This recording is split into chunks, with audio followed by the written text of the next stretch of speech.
Mummy आप हमारे साथ बेंगलोर चलो, पापा थे तो अलग बात थी, अब आप अकेले यहाँ गांव में कैसे रहेंगी?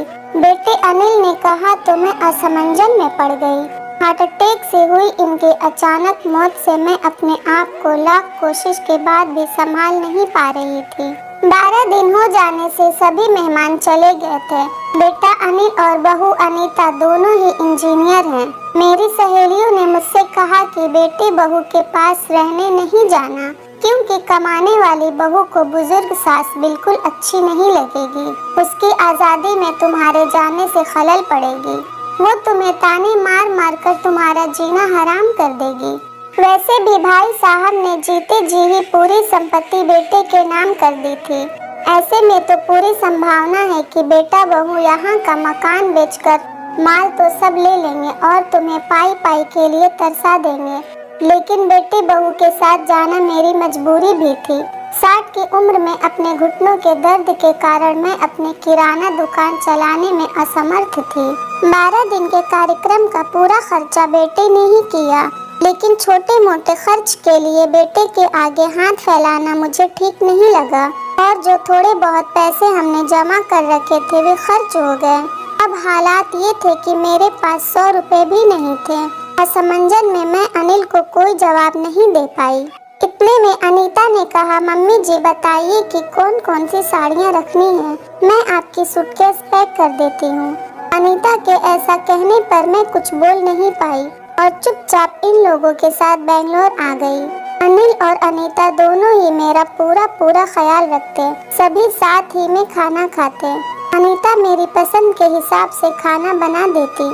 दोनों की यही कोशिश रहती कि मुझे इनकी याद न सताए, मैं खुश रहूं। 8 साल का पोता चिंटू तो दादी माँ कहकर मेरे आगे पीछे घूमते रहता। मैं कोई भी चीज के लिए बोलती तो वो चीज मुझे बराबर ला कर देते।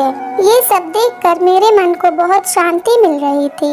मैं सोचने लगी कि लोग बेवजह ही आजकल के बच्चों को बदनाम करते हैं कि वे लोग बुजुर्ग माँ बाप की कद्र नहीं करते, खासकर यदि बहू कमाने वाली हो तो। आज सबने बाहर घूमने का कार्यक्रम बनाया। मॉल में घूमते घूमते अनिल और अनीता एक दुकान से कुछ खरीदने लगे। मैं और चिंटू थोड़ा आगे निकल गए। आइसक्रीम की दुकान पर चिंटू ने कहा, दादी माँ मुझे आइसक्रीम खानी है। मेरे ऊपर तो मानो बिजली गिर गई, क्योंकि मेरे पास तो पैसे थे ही नहीं। इतने दिनों में पैसों की कोई जरूरत महसूस भी नहीं हुई थी। अब क्या करूं? मेरा उतरा हुआ चेहरा देखकर चिंटू ने फिर कहा, दादी माँ प्लीज ले लीजिए ना। सॉरी बेटा, मैं अपना पर्स घर में ही भूल गई। मेरे ऐसा कहने पर चिंटू ने मेरी तरफ कुछ अजीब नजरों से देखा।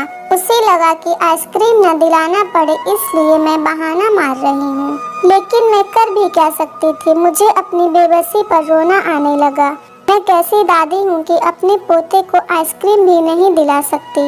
इनके जाने के बाद पहली बार मैं अपने आप को बहुत ही असहाय महसूस कर रही थी। हमने बाहर डिनर किया। अनीता ने मेरे पसंद की काजू करी ऑर्डर की थी, लेकिन मुझे उसमें भी स्वाद नहीं आ रहा था। घर आने पर थोड़ी देर सभी ने टीवी देखी।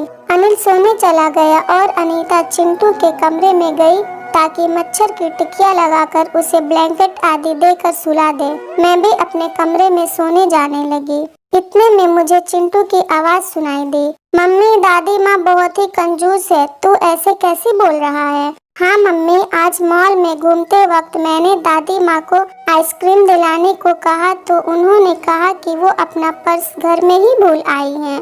इतना अच्छा है ना मम्मी कि बाहर जाओ तो पर्स ही साथ में न ले जाओ, तो कुछ खर्चा ही नहीं होगा।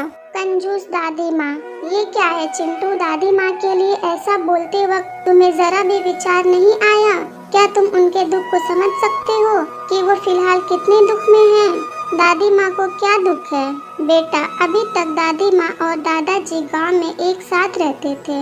अब अचानक दादाजी हम सबको छोड़कर चले गए। जिस व्यक्ति के साथ हम 24 घंटे रहते हैं, साथ में उठते बैठते हैं, साथ में खाना खाते हैं, अपना दुख सुख शेयर करते हैं, वही व्यक्ति अचानक हमसे बहुत दूर चला जाता है तो कितना दुख होता है, ये अभी तुम नहीं समझ सकते। सोचो, अचानक तुम्हारे मम्मी पापा तुमसे बहुत दूर चले जाए, इतनी दूर कि कभी वापस न आए, तो क्या तुम्हें दुख नहीं होगा? नहीं मम्मी, मैं के बिना नहीं रह सकता। बेटा फिर सोचो दादी माँ दादाजी के बिना कैसे रह रही होंगी।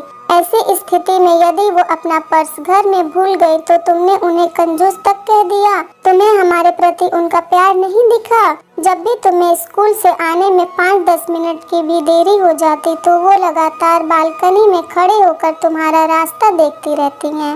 उस दिन उनके घुटनों में बहुत दर्द होने के बावजूद भी तुम्हारे कहने पर उन्होंने तुम्हारी मनपसंद मेथी मटर मलाई बनाई थी। इसलिए बेटा किसी के लिए कोई भी राय बनाने से पहले उस व्यक्ति के दृष्टिकोण से भी सोचना चाहिए। सॉरी मम्मी, ये वार्तालाप सुनकर मुझे अपनी बहू पर बहुत गर्व हुआ। उसकी जगह यदि मैं होती तो शायद मैं भी अपने बेटे को इतने अच्छे से नहीं समझा पाती। सुबह अनिल ऑफिस चला गया और चिंटू स्कूल। अनीता ऑफिस जाते जाते मेरे हाथ में कुछ रुपए देने लगी। ये क्यों बहू, मुझे पैसों का क्या काम है? मम्मी जी, इंसान को पैसों का कब काम पड़ जाए कह नहीं सकते। आप मंदिर जाती हैं, कभी दक्षिणा चढ़ा दीजिए, कभी चिंटू के कोई चीज के लिए जिद करने पर उसे वो चीज लेकर दे दीजिए। लेकिन बहू, मम्मी जी, यदि यह पैसे अनिल आपको देते तो क्या आप मना करती? नहीं ना, आपकी बहू भी कमाती है तो फिर आप अपनी बहू से पैसे क्यों नहीं ले सकती? अनीता की बातें सुनकर खुशी के मारे मेरी आंखों में पानी आ गया। जो बात मेरा बेटा भी न समझ सका वो बात मेरी बहू ने समझ ली थी। मैं ईश्वर से प्रार्थना करने लगी कि मेरे जैसी बहू वो सबको दे। लोग बेवजह ही कुछ कमाने वाली बहुओं के दुर्व्यवहार को देखकर सभी कमाने वाली बहुओं पर लांछन लगाते हैं कि वे तुनक मिजाज और घमंडी होती हैं, सास ससुर उनको बिल्कुल अच्छे नहीं लगते आदि। कुछ बहुएं अनीता जैसी समझदार सुलझे विचारों वाली बड़ों का सम्मान करने वाली भी होती हैं। आज अनीता ने कमाने वाली बहू के बारे में मेरी आंखों पर पड़ा पर्दा हटा दिया। अगर ये स्टोरी आपको अच्छी लगे तो इस वीडियो को लाइक करें और नए हैं तो हमारे चैनल को भी सब्सक्राइब करें।